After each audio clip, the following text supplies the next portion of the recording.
Well, yesterday I concluded by reading verse 6, and I think probably I need to go back to it for a few moments in order to give it due justice. In verse 6 of chapter 10, where Solomon said, "Blessings crown the head of the righteous, but violence overwhelms the mouth of the wicked."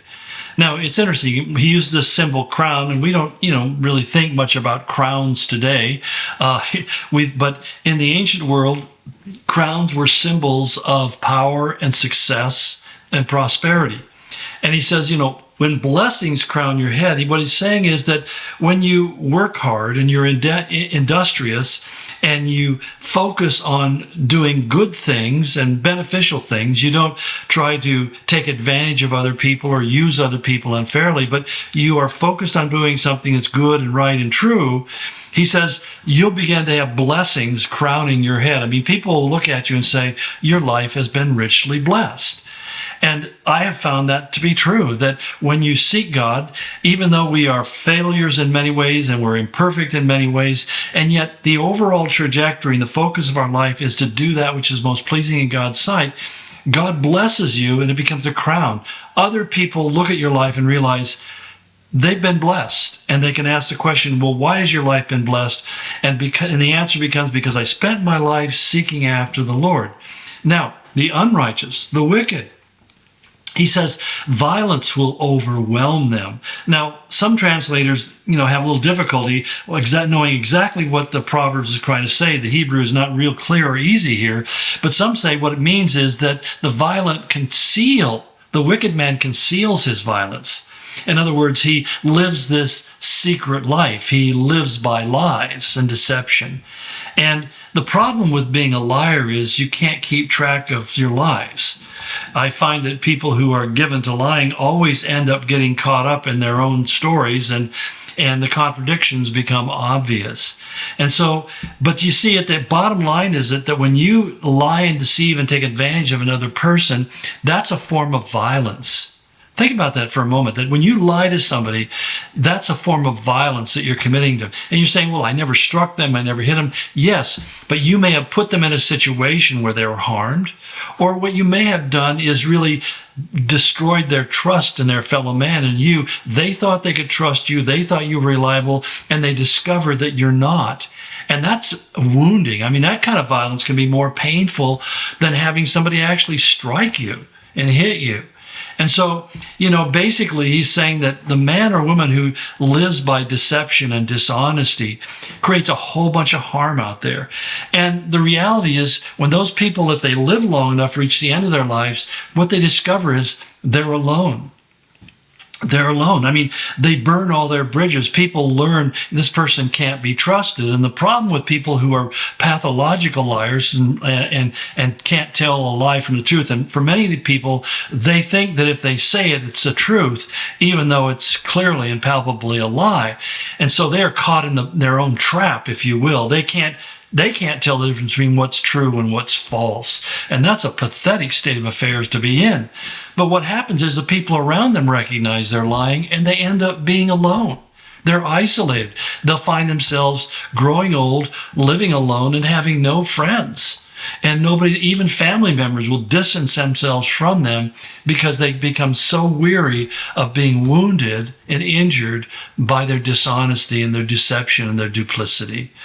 So, it's really an important warning that he gives here. But he goes on and saying, in contrast, in verse 7, the memory of the righteous will be a blessing, but the name of the wicked will rot.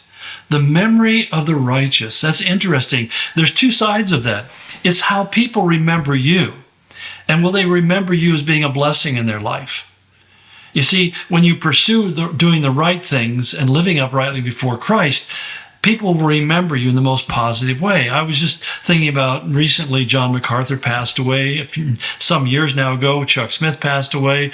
There's a number of really great godly men who have passed away, and their memory is a blessing.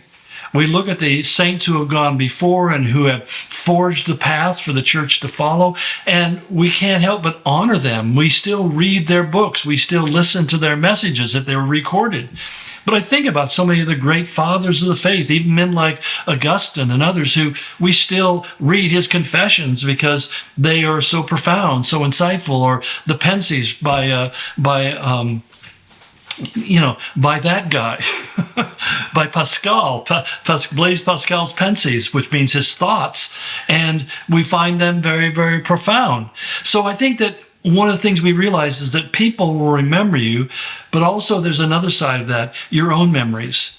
And whether people or how people remember you is nice, but it's not nearly as important about the memories that you hold, the things that you look back upon your life and how you evaluate it. Now, every one of us is going to have regrets. That's just unavoidable, because life is a process of stumbling and crawling forward and making mistakes and making right decisions. And one of the keys to making right decisions is having made bad decisions.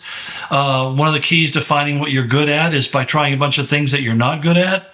That's kind of the process we go through. But you have memories, and as you look back on your life, I can look back on mine and say, there's some things I wish I had handled differently. I wish I had been more insightful and less caught up in the moment or the emotions or whatever it was. But overall, I look at my life and say, since the day I asked Jesus Christ in my heart to this day, I am thankful. My memories are joyful. And even I think about being married to my wife over 55 years now. Here we're pressing ahead to year 56. And, you look at that and you realize that there were so many points in that journey where both of us wanted to give up, sometimes at the same time and sometimes not. But nonetheless, there were times where it just became hard and difficult, and it was so easy to check out and saying, there's got to be an easier way to do this. And yet what kept us together in those times was the knowledge that we had promised God, and God has no pleasure in fools, he says in Ecclesiastes 7. So, to vow and not to keep your vow, Solomon said, that's one of the biggest mistakes you can make in your life. So when you give your word, you need to keep your word, even if it costs you. Blessed is the man, it says in Psalm 27, who vows to his own hurt and does not change. And so you may have committed yourself to do something, and then you found out it's harder than you thought. Well, keep your vow. Just stay at it and keep on making an effort, even though it takes a lot of energy, because eventually you'll find that the reward will come.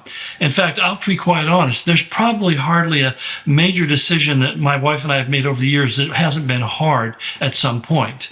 When we moved to Spokane, it turned out to be a much more challenging decision than we had even anticipated, although we were not completely naive. But there were just a whole lot of dynamics and factors that we couldn't have known before we got here.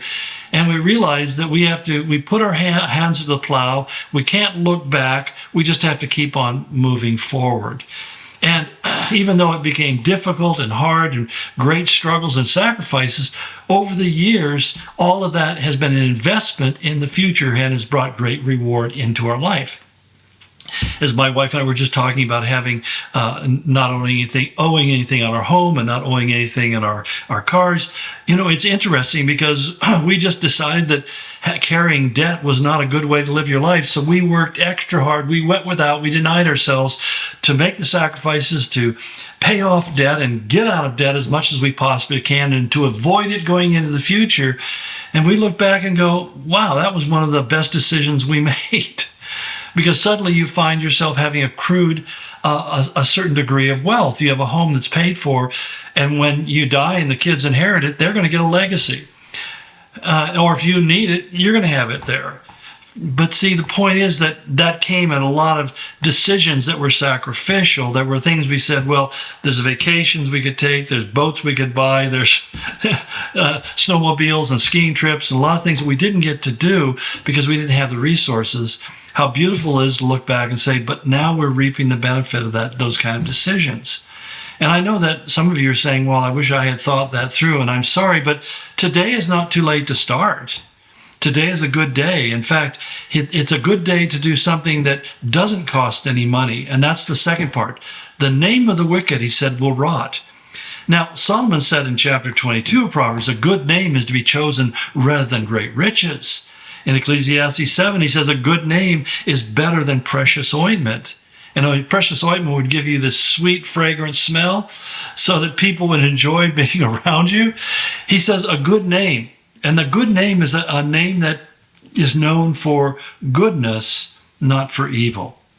So you may not have built up a treasure chest of resources that you can retire comfortably on, but I would tell you what, you can always build a treasure of a good name. You can always begin by saying, I'm going to choose to do good things, and the memory that people have of you and the memory you have yourself is a memory of great reward and riches. Because when you come down to it, we bring nothing in the world and we take nothing out. So it doesn't matter how much you've accumulated in this life. You're leaving it to somebody else. It's not going with you. So let's not overestimate the worth of money and value. I think of a billionaire that actually just lived not too far from me. I mean, we're not in the same neighborhood by any chance, but he was a billionaire, and he's dead, and now his children are into a 10-year legal battle over who's going to get his resources. And, I'm sure there's a lot of animosity and vitriol that's going on. Well, that's sad. That's tragic. But I think that that's what happens when we make money the main thing, instead of saying, no, I want to be remembered for my name. God bless you. We'll pick up our conversation next week as we move on through looking at verse 8 of chapter 10. Well, I'll see you on Monday. Take care.